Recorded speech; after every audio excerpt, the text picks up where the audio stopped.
හදන්න යන්නේ ෂවර්ම රෙසිපි එකක්. මේකට මම මුලින්ම කැරට්, ලූණු, තක්කාලි, මාළු මිරිස්, කෝව කෑල්ලක් ගත්තා. ඊට පස්සේ අපි තව සුදුනූලුයි ඉඟුරුයි සෝතලා ගත්තා. සුදුනූලුයි පොඩ්ඩක් අකර දැම්බයක් වෙලා ඒක පස්සේ කපාගමු. මෙන්න මේක දැන් මෙන්න මේ විදිහට කපා ගන්න ඕනේ. කැරට්, ගෝවා, සුදුලූණුයි ඉඟුරුයි ලූණුයි මාළු මිරිසුයි තක්කාලි ගෙඩිය අපි තිබ්බා. ඒක අන්තිමටම අපි කපා ගන්න හදන්නේ. ඔන්න ඔය ටිකෙන් තමයි අපි අද ෂවර්මා එකේ ෆිලින් එක හදන්නේ. තව අපි මේකට චිකන් ඇඩ් කරනවා. චිකන් එක අපි දැන් තම්බ ගන්න හදන්නේ කහයි ලුණුයි දාලා. ඔයාලට ඇති කියලා හිතන පතමට ලුණු දාන්න. දැන් මේක චුට්ටක් අත ගාලා වතුර අතරන්න. මේ පොඩ්ඩක් අපි දැන් ලිපේ තියන්න හදන්නේ.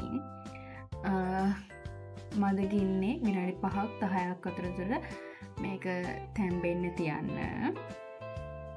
දැන් අපි ඊට පස්සේ බිත්තර සුප් කැටයක් අරන් තියෙනවා. චුට්ටක් රස කරගන්න මේක.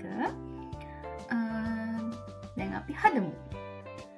මුලින්ම මං කියන්න ඕනේ මෙන්න මේ ඩෝ එක අපි නාගත්තේ මම මෙතන මටයි අම්මටයි ඇති වෙන ප්‍රමාණයට තමයි දැම්මේ. පාන් පිටි 250යි තෙල් චුට්ටක් දැම්මා. ලුණුත් දාලා හොඳට අනාගන්න විනාඩි 30ක් විතර තිබ්බා. ඕක ඔන්න ඔය වගේ අනාගන්න ඕනේ. හොඳට සොෆ්ට් විදියට එන විදියට. මේක දැන් මම චුට්ටක් දිගෑරලා මේක දැන් කපා ගන්න ඕනේ 4කට. මොකද අද ඉන්නේ මායි අම්මයි විතරයි. ඔන්න කොහොම 4කට කපා ගන්නවා මම පීයේ මට අත්‍තරම ලෙගසි නිසා. ඊට පස්සේ ඔක දැන් චූටි බෝල් වෙන්න හදා ගන්න ඕනේ 4ක්.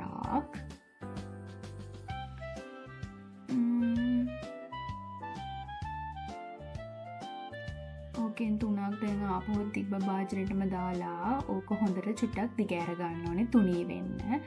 මේක තුනී වෙන තරමට හොඳයි. හැබැයි මේක ඉරා නම් ගන්න එපා.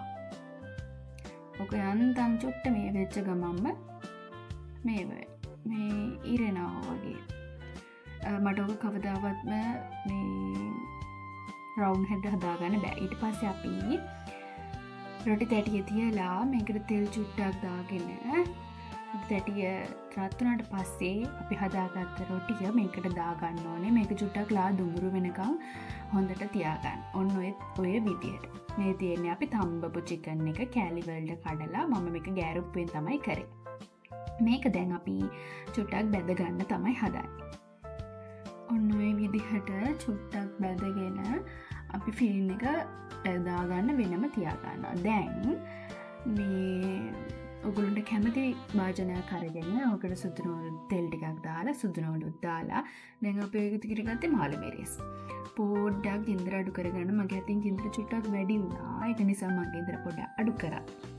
දැන් අපි දානවා මේකට ලුණු ටිකකුත් දාලා චුට්ටක් මේව කරගන්න, ෆ්‍රයි කරගන්න. ඊට පස්සේ අපි මේකට කැරට්ටුයි ගෝවයි දානවා. මේකට සුප් කැටේ චුට්ටක් දාන්න රස වෙන්නත් එක්ක සෝක පැත්තකට අයින් කරලා අපි මුලින්ම බිත්තරේ දාගන්නවා. බිත්තරේ ස්ක්‍රම්බල් කරගෙන ඔය ඔක්කොම එකට කලවම් කරලා ලුණුයි ගම්මිරිසුයි දාගන්න. ඊට පස්සේ අපි හදපු චිකන් ටිකයි තක්කාලි ගෙඩියයි ඕකට දාලා හොඳට කලවම් කරගන්න. ළමයි මම මේකට කෑලි මිරිස් දැම්ම අපේ අම්මට සැරෝණී කියපු නිසා. ඔන්නෝම තමයි ෆිලින් එක හැදෙන්නේ. අපි දැන් යමු හදන්න. ඔය තියෙන්නේ මං හදාගත්ත ෂවර්මා රොටි 4. ඔක කවදාවත් මං කිව්වනේ මට රවුමට හදාගන්න බෑ කියලා. ටූත් පින් ගත්තා. ඊට පස්සේ මේක මයෝනිසුයි සෝසුයි දාලා හදාගත්ත සෝස් නිකන් තියෙන අපේ අම්මට. අපේ අම්මා මයෝනිස් ගන්නෙ නැහැ. දැන් අපි හදාගමු. එක රොටියකට මුලින්ම සෝස් ටිකක් ගා ගන්නවා මෙන්න මෙහෙම. ඕක චුට්ටක් අල වුණා ළමයි මගේ අතින්. මොකද මම ඕක ෆෝන් එකත් අතින් අල්ලගෙන තමයි වීඩියෝ කරේ. ඒක තමයි පොඩ්ඩක් ඔය අල වෙලා තියෙන්නේ.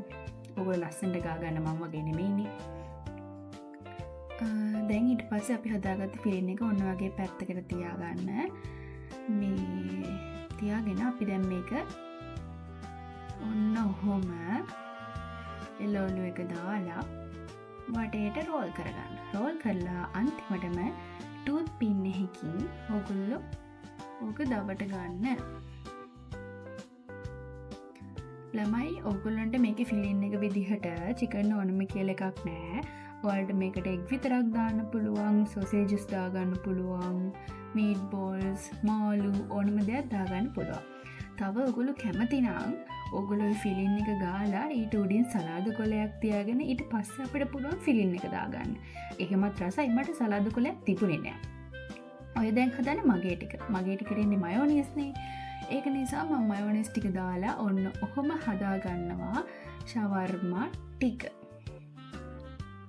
ඔය තියන්නේ මං හදාගත්ත ෂවර්මා ටික. මේ දෙක මට, මේ දෙක අම්මට.